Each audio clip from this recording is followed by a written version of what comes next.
Doublement concerné par ce 16e de finale Avion PSG. Jean-Claude, le père, président du club de supporters. Christophe, le fils, gardien de but de l'équipe première. Chacun a préparé la rencontre de son côté. Au programme de Jean-Claude, organisation de l'animation dans le stade. Plusieurs milliers d'avionnés feront les 4 km qui séparent la petite ville du stade Félix Bollard. Et c'est pour ça qu'on va gagner, on va gagner avec TF1. Christophe lui bichonne le maillot flambant neuf qu'il vient de recevoir. Les joueurs d'Avion s'entraînent 4 fois par semaine, pas mal pour des amateurs. À quelques minutes du coup d'envoi, le papa a le masque. À 10 mètres de lui, le fiston s'échauffe pour ce qui va certainement être le match de leur vie. Jean-Claude Pringarbe, un petit pronostic ? Pronostic au pénalty. Les pénaltys, ce serait l'idéal pour Christophe qui vient de fêter ses 25 ans la veille. Tiens, premier cadeau d'anniversaire, la poignée de main de David Ginola. Le public est moins nombreux qu'à Geoffroy Guichard pour la Côte Chaude, mais il y a tout de même plus de 20 000 spectateurs. La région lensoise est prête à s'enthousiasmer pour ces gamins en noir et blanc, 24 ans et demi de moyenne d'âge. Le PSG, lui, aimerait bien tuer le match rapidement, comme à Saint-Etienne, mais les avionnés ne leur en laissent pas le loisir. Il faut attendre la 17e minute pour voir la première occasion digne de ce nom et le premier sauvetage de Christophe Pringarbe. Tout à l'heure, Christophe a fait connaissance avec la main de Ginola. Voici maintenant la rencontre avec les pieds de l'international parisien. Rencontre réussie.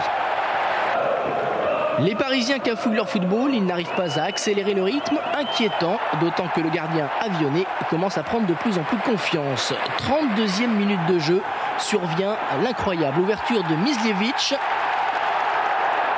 Dabrowski va prendre tout son temps pour servir Olzak. Reprise de Marek Olzak, Lama est battu. Délire dans les tribunes, larmes de joie pour Jean-Claude Pringarbe. Sur la pelouse, c'est également le délire. Avion mène 1-0 et Marek Olzak est le premier joueur à battre la main en Coupe de France depuis 2 ans. Ça ne l'impressionne pas plus que ça. C'est le but de votre carrière ? Non. Le plus but, c'est... On a joué l'année passée contre Saint-Omer, le bicyclette. Là, c'est mon 2e. Là. Celui de Saint-Omer était peut-être plus beau, mais celui-ci est historique. Bernard Lama n'a pas de chance. Le ballon est légèrement détourné par Ricardo. Bernard Lama qui toutefois n'était pas vraiment surpris. La logique voulait qu'on encaisse un but parce qu'on jouait vraiment mal et Avion y croyait de plus en plus. Et juste avant, intérieurement, je me suis dit que si on continuait comme ça, on allait prendre un but et il est arrivé juste derrière. Mené au score, le PSG va bien entendu pousser en fin de première période, mais un double exploit de Christophe Pringarbe face à Gravelaine puis Rail permet à Avion d'atteindre la pause avec un incroyable avantage.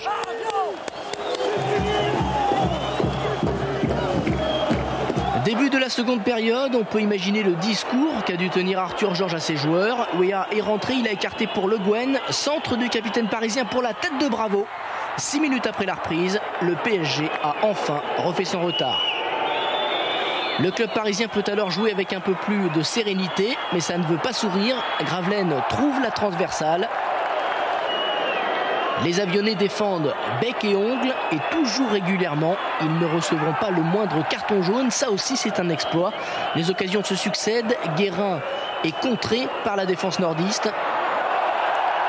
Puis ce sera au tour de Calderaro de rater la cible. Fin du temps réglementaire, le pronostic de Jean-Claude Pringarbe est toujours possible. Avion a déjà remporté son match et tant pis si la prolongation est rapidement fatale. Le suspense ne durera qu'une poignée de secondes. D'entrée de jeu, Ginola donne pour la première fois l'avantage au leader de la Division 1. 8 minutes plus tard, sur service de Ginola, c'est Georges Weah qui corse tranquillement l'addition. 3-1. Puis 4-1 avant la mi-temps de la première prolongation, but de Calderaro. On s'en fout, crie le public de Bollard. Et c'est vrai, David Robitaille, le tout jeune entraîneur avionné, peut être fier de ses joueurs. Ils sont battus avec beaucoup de courage, beaucoup de volonté. Ils ont été très solidaires. Donc je pense que ce soir, c'est eux qu'il faut féliciter. Bernard Lama, ancien Lensois, inquiété une nouvelle fois ici par Dabrowski, dénoncera à juste titre après la partie l'attitude d'une partie du public à son égard, tout en rendant hommage à ses adversaires du jour. On s'imaginait peut-être retrouver la même ambiance et la même équipe que Côte Chaude, nos tours précédents, et ça nous a surpris. Et je crois qu'en face de nous, il y a une très très belle équipe qui a joué son va-tout et qui a développé un très beau football. Beaucoup de chapeaux pour Avion qui quitte la Coupe de France sous les applaudissements, y compris ceux du COP parisien. Et belle soirée pour la famille Pringarbe qui aura de quoi parler durant ces longues soirées d'hiver. C'est un énorme souvenir, ça restera marqué dans toute ma vie ça.